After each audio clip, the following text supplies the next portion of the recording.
Every doctor my mom took me to thought I was perfectly fine. Then again, I was 6 weeks early. I wasn't diagnosed until she took me to DuPont Institute in Delaware when I was about 3 years old. So that's when I was officially diagnosed with cerebral palsy.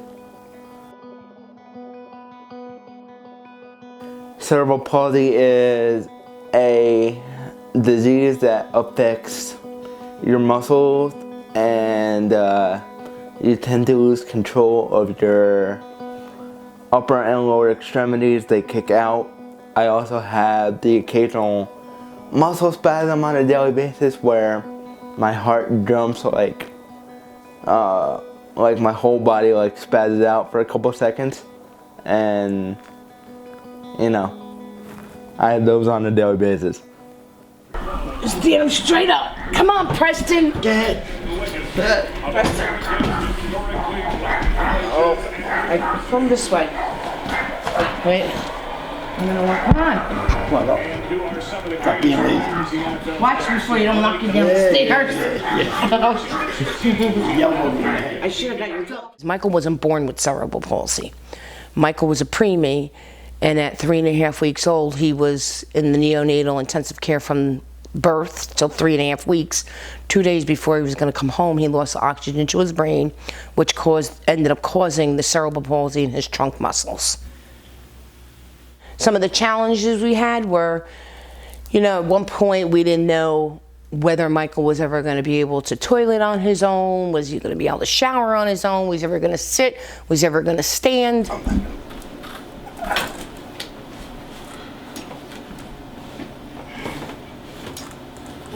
There you go. I was a nurse in the beginning, so I kind of knew how to deal with someone with a disability. Does it get depressing? Yeah, it does, because you ask yourself constantly, what did you do wrong? You always feel it was your fault, that it was something you did to cause it. Even though I knew in the back of my head, he was born fine, he stopped breathing, but I still felt it had something to do with during my pregnancy, maybe I did something wrong. I didn't know at that point. Baseball and sports are my life. They're everything to me. They're the reason why I'm going to school. So Michael is a big sports fan. He loves his baseball. And the coach from the high school was very supportive of Michael. He made Michael get involved as much as possible, whether being on the field with them, in the dugout with them. He traveled with them to games. I mean, he is the one that made it possible for Michael. But coaching you guys, it enabled me to make friends, and it really opened up my whole entire world. That's Michael's goal. Michael wants to be involved in Major League Baseball or something to do in the sports field. As you know, that's what he's going to college for.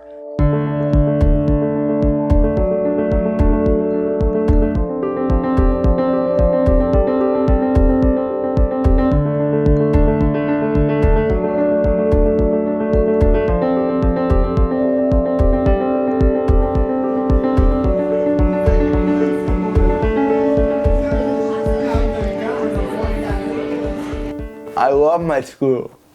I love being a devil. I'm never gonna give that up for life.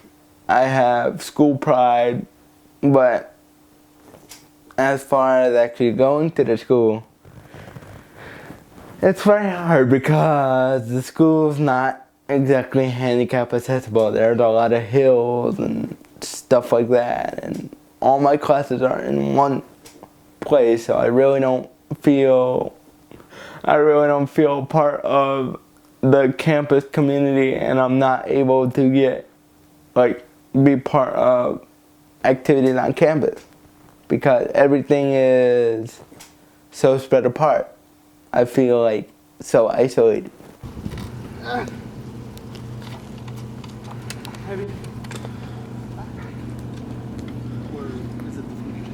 Yeah.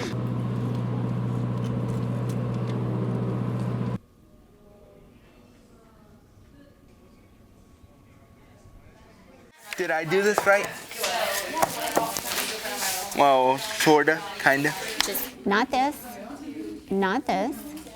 So you can email it to me. And you need your running head title in the upper left corner, Mike.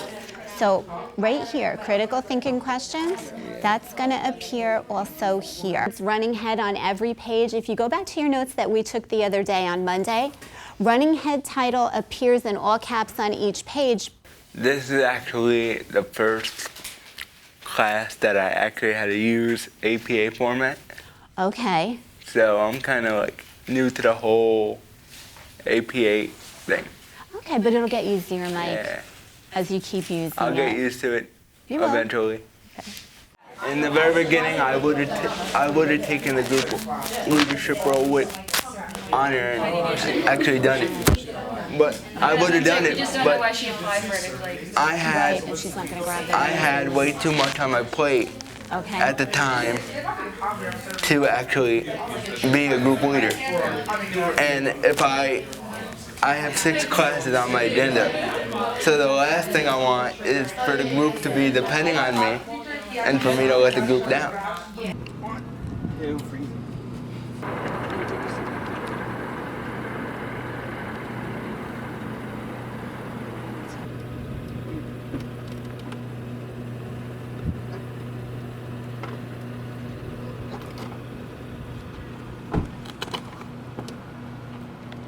Yep.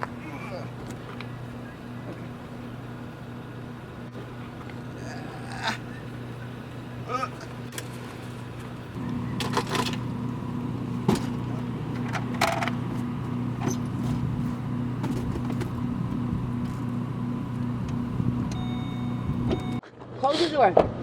I made a complaint to to them on Friday because I dropped him. Close the window. I want you to. I dropped him. I picked him up, and he was at that building there, and he was inside. Mm-hmm. These doors do not have any handicap push buttons on them. Like at least one door should have a button on it so it swings open. Well, if it weighs, I don't know if he said 5 pounds or more. I said, he's in a wheelchair, he's propelling himself. Any place, a facility, any campus that I've been on always had at least one door in the building that was handicap accessible. So with the push of a button, the door swings open. There's not one in this entire campus. And I called the provost on Friday. Just on Thursday, Deshaun calls me back on Friday. I said, I didn't put a call into you. Well, he called me. I said, no, I expect him to call me back. I said, and he still hasn't gotten back to me in regards to like the whole tuition thing where he doesn't have access to the whole facility. He's not really getting the whole college experience because of the walkways and how he has to get around. I don't think it's fair. You know, he wants to go here. I would never deprive him on where he wants to go. If it was my choice, he would have never came here, Josh. Yeah. All because of the fact that they're not really, as far as I'm concerned, up to par with the, I think it's 2007 Disabilities Act. Oh. And they say they are. No, they're not. I personally know a friend here who is in a wheelchair, so it's harder for him to get around and stuff. Okay. Now, I'm not here to come and try to blame you guys or Sure, anything, yeah. but he's told me that he feels a little disconnected, like from the rest of the campus, kind of like in hanging out with people. And so, like, I wonder, like, just from coming from you, like, would you like to help improve that situation, that just so that he can get around better and be with his friends, kind of thing, or get down to tutoring? Sure. So again, like the first option that the student has is obviously the student can come and talk to me, and because I absolutely need to know what the challenges are, where the student is facing these challenges. If the student is not able to, you know, let's say for example, be able to go to the tutoring, and I'm just saying tutoring because you mentioned tutoring, we can absolutely look into the options and see, you know, what works better for the student, and look into the option of maybe is it possible for the tutor to meet with the student in a more accessible area. Sometimes it is possible, sometimes it is not. But obviously, if we know more, if student comes to me and says, you know, Darshan, I really want to attend this event, but I feel like I may need some help. we can definitely try and see what best we can do for the student. As far as accessibility around the campus, I feel the college, excuse my French, sucks with accessibility for people with handicaps, okay? The electronic doors, okay? Accessibility into buildings. You have to go around the back of the building. Not every building has an elevator. Not every building has a ramp. So he's not getting the full college experience that he should be getting. Obviously, the accessibility of the campus. As you know, this is a historical campus with historical buildings on, and obviously, back then in 16th, 17th centuries, these historical properties that they were built, it wasn't necessarily built considering, people with physical disabilities, no fully accessibilities. So that's been a challenge, absolutely. But as we do more and more new constructions, that's been our meaning the university's main focus, to make these buildings more accessible. And unfortunately, the tutoring center is down in Manager, so I can't get down there. So the tutor comes and reads me in the cafeteria.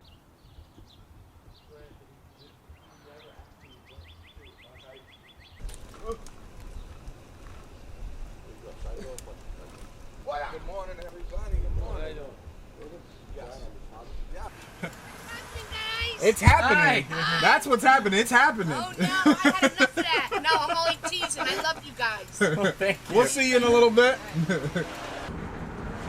Oh, we definitely got to do that. Being handicapped and CP and stuff like that is extremely hard. It's one of those things where being handicapped, you end up having daily battles every day. You wake up and you fight for the next day. There's nothing else you can do. I try and surround myself with positive people who understand me, like people who can help me, and we could have fun. There's no limitations as long as my friends are willing to help me out with what I need. I've always had like this vision in my head, like, hey, I'm gonna make it on TV. Yeah, I have people laugh at me, people say, oh, you're not gonna amount to crap in your life. And look at me. If a parent is miserable and lets their child's disability take over them, they're not going to have a positive attitude. They're not going to be happy. That wears off on the child involved. Where some people with disabilities can't do anything. And it just makes me sad and depressed, and all I want is for us to be treated equally and do everything you guys do, like find love and passion in a person who accepts us and stuff like that in the future. All I want to do is be accepted. My biggest thing is never say no, never say you can't do it. And I've told him that from the get-go, okay? He's been an inspiration to me. Does he make me cry? Yes, he does. Does he make me laugh? Yes, he does, Josh. He makes me proud of him. The things that he has accomplished from high school to where he is today, I couldn't be a happier mother. And especially the fact, and I'll say it, and I'm proud to say it, I've done it on my own. I've done it all on my own with him. I didn't have any help from anybody. My mom is deceased now. She was my backbone. Okay? I'm gonna cry now, but she inspired me with Michael. Okay? She was always there for me. Always told me, Patty, stay positive. God don't give you anything more than you can't handle. You know what? I've learned to handle him, and I could probably handle 10 of him. And would I take 10 of them? I absolutely would, because Like I said, he wakes up with a smile on his face. He goes to bed with a smile on his face. He's very positive. He has good energy. I can have a bad day in work and be miserable. I'll come home, he'll put a smile on my face. He'll pat me on the back, Mom, don't worry, it'll be okay. Good afternoon, guys. Just came back from a Fast and Furious movie, and now I'm gonna do some homework. I just wanted to remind you guys, no matter what your goal is, never give up on your hopes and dreams. Hey guys, just another reminder today. Always remember to keep a positive attitude and a smile on your face no matter what goes on. Life isn't as bad as it seems.